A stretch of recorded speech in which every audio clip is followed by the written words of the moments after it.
राम राम मित्रांनो, आज आपण बघणार आहोत की सोयाबीन पिकाचे फुलगळ होण्याचे कारणे कोणते आहेत प्रमुख. तर मित्रांनो, आता कसं झालेलं आहे, बऱ्याच जणांच्या सोयाबीनला शेंगा सुद्धा धरलेल्या आहेत, तर फुलं आता कमी आहेत. तर हे बघा मित्रांनो, ही माहिती आपल्याला केव्हाही कामी येईल, म्हणून संपूर्ण माहिती बघूनच जा. तर मित्रांनो, प्रमुख कारण म्हणजे जर आपल्या सोयाबीन पिकाला पाण्याचा जास्त ताण पडला तर तरीसुद्धा आपल्या सोयाबीन पिकाची फुलगळ होऊ शकते.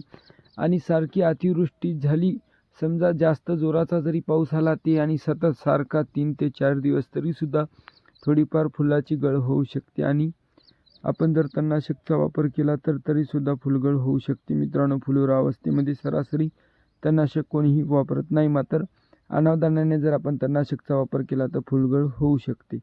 आणि त्याचसोबत जर आपण कीटकनाशक फवारणी करता वेळेस जर जास्त तीव्र औषधी वापरली किंवा एक जास्त औषधी मिसळून दुसरीच कोणती अभिक्रिया तयार झाली तर सुद्धा आपले फूल गळू शकतात.